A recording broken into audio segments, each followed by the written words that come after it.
If you scan a school network at 11:03 p.m. and you see a Wi-Fi signal that technically does not exist, you close your laptop. You don't try to connect. You definitely don't run a password cracker on it. But in January 2022, a 23-year-old IT technician at Paradise High School did exactly that, and the password he found saved me 1994. What he connected to had been waiting almost 30 years. Alex Martinez wasn't one to believe in conspiracy theories. He believed in logs, timestamps, and system reports.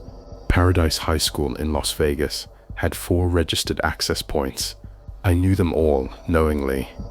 On January 6th, a standard wireless scan was run during a routine firmware update. 4 signals were detected, then a 5th, Paradise HS Legacy.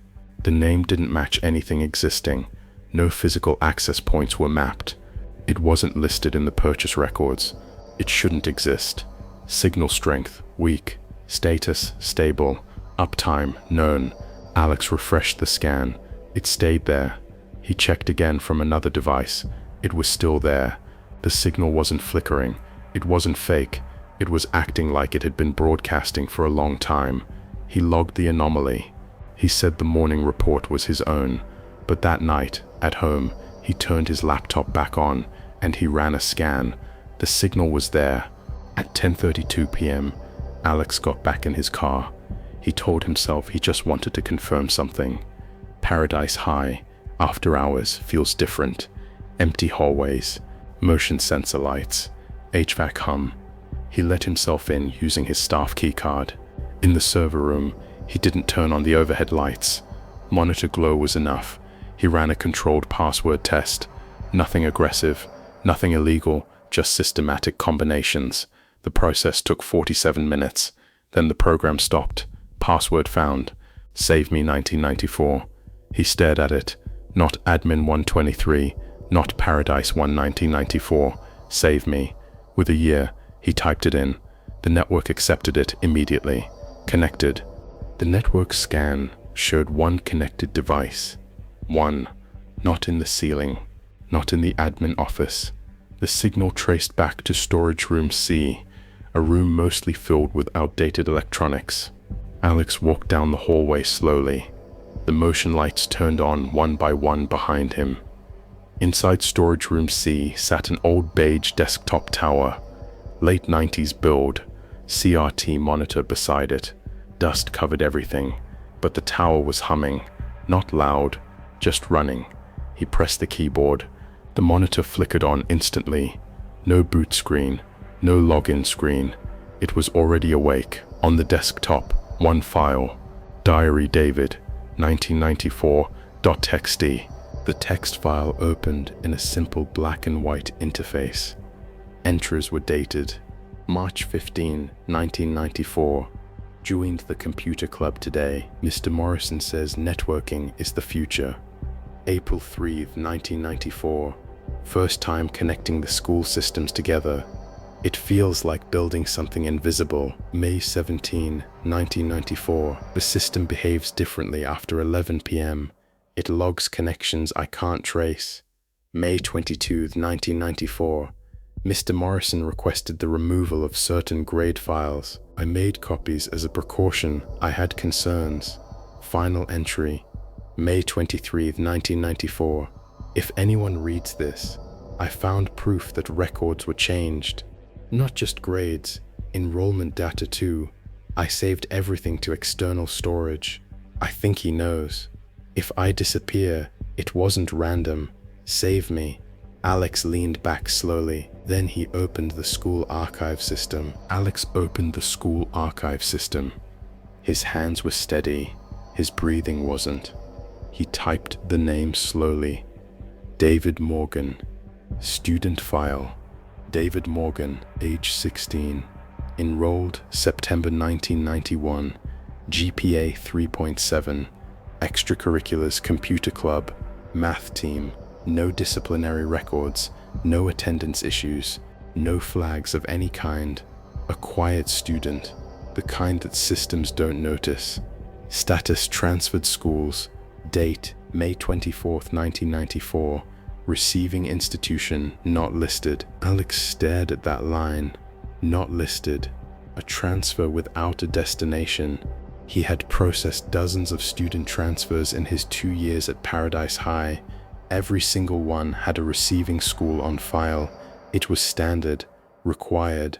This one had nothing. Just a date and a status update someone had entered manually. He checked who had made the edit. The field was blank. He switched to the newspaper archive. Las Vegas Review-Journal, Digital Archive, 1990 to present. He typed the name again. The result loaded in under 3 seconds. One article. Paradise High student's disappearance reported. May 24th, 1994. Page B4. He read it twice. David Morgan, 16, had not returned home after school on May 23rd. His mother reported him missing the following morning. Police were notified. No witnesses, no signs of struggle, no known conflicts. The article was 6 paragraphs long, brief, routine, the kind of story that ran once and wasn't followed up on. David Morgan's whereabouts became unknown after that day. The school system's transfer note for David was later identified as a procedural entry made after his departure, likely intended to update his records. Someone had entered it after he disappeared, to close the file, to make it administrative, to make it quiet. Alex leaned back in the chair. The server room was completely silent except for the hum of the tower beside him. That same tower, still running, still warm. He thought about the final diary entry. If my absence becomes permanent, it was not by chance. Remember this message. David had known, not suspected, known, and he had still come to school that day. Alex pulled up faculty records next. Robert Morrison, computer science teacher, employed September 1991, department technology. No formal complaints on file. No performance reviews flagged. Resigned May 1994. Reason listed, personal. Alex checked the exact date. May 25, 1994. One day after David Morgan was reported missing. He sat with that for a moment. One day. Morrison had resigned the morning after the disappearance made the news. No notice period. No farewell on record. No forwarding contact listed. Just gone. Same week. Alex checked one more thing. The grade files David had mentioned in his diary. He asked me to delete certain grade files. I copied them instead. He searched the archive for any administrative overrides logged in the spring of 1994. The records from that period had been partially migrated during a 2003 system update. Most files were intact, but a folder labeled spring94.at inamid was empty, not corrupted, not missing, empty, manually cleared. The deletion log showed a single entry. Date, May 24th, 1994. Time, 7:43 a.m., before school hours, before anyone would have been watching. Alex was stunned by what he had seen that night. He couldn't sleep and thought about it until morning. It was difficult for him to decide what to do. Police were notified the next morning. Alex made the call at 7:12 a.m. 2 detectives and a forensic technician arrived by 9 a.m. They didn't say much when Alex walked them to storage room C. The tower was still humming when they stepped inside. The monitor still on, the diary file still open. The technician pulled on gloves and photographed everything before touching anything. The screen, the tower, the outlet behind the storage rack, still connected, partially hidden beneath a coil of old Ethernet cable. He wrote that down without looking up. Inside the tower, taped to the interior metal frame with electrical tape gone brittle with age, was a small external drive. The technician photographed it in place, then removed it carefully. Archived grade edits, administrative override logs, internal correspondence, 17 files in total, every entry tied to the same credential. Robert Morrison. The wireless configuration file was recovered separately from the system partition. Created May 23rd, 1994, 11:47 p.m. Network name paradisehs.legacy.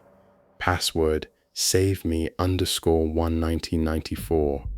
Auto broadcast enabled. Reconnect interval every 24 hours. Duration indefinite. Creator David Morgan. The forensic technician noted in her report that the configuration was deliberate, precise, built to last. He hadn't just hidden the evidence, he had built a system designed to eventually be found. He just didn't know it would take almost 30 years. Robert Morrison was located for questioning. The investigation is ongoing. David Morgan's case remains officially unsolved, but here's what we know. On May 23, 1994, a 16-year-old student realized something was wrong. He copied the evidence, he hid it, and before he vanished, he created a network. He gave it a name no one would notice. He gave it a password someone would eventually understand. Save Me 1994. For almost 30 years, that signal broadcast into empty hallways. Every night, waiting for someone curious enough to look. The network is gone now, decommissioned, but every Monday morning, when Alex runs a routine scan, he still pauses for a second, just in case 15 signals appear instead of 14. The end. This story is fictional and created for entertainment purposes. Note, for more mysterious, dramatic, and horror stories, make sure to subscribe and turn on notifications. Please share your thoughts and suggestions in the comments.